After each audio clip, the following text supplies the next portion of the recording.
composition of functions is basically just substituting and working inside the parentheses out. So this is just saying that we can rewrite f of g as f circle c, and that's a composition. And by definition, if you have the composition of f of g of x, it's the same thing as f of g of x. And so you would take your x, plug it into your g function, and then take that and plug it into the f function. So a couple examples would be, I'll do one of each, and so therefore I'm looking at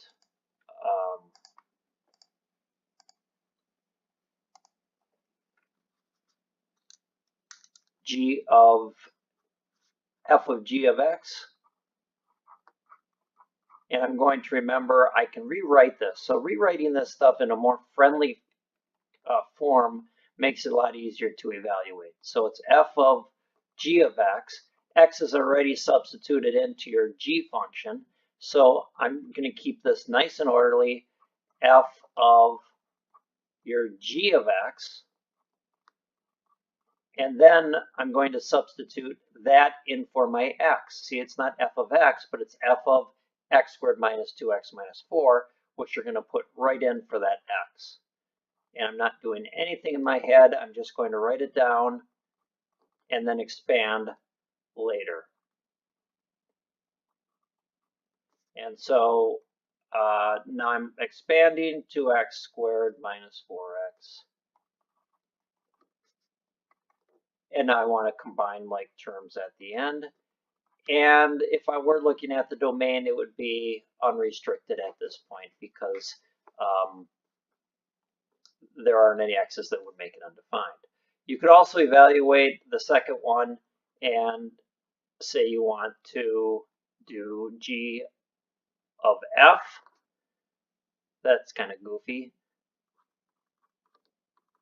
And expand that to g of f of x. And again, substituting in is the key here. So it's going to be my substituting for f of x, and then substituting into my g of x, so it's 1 over 3x squared minus 4.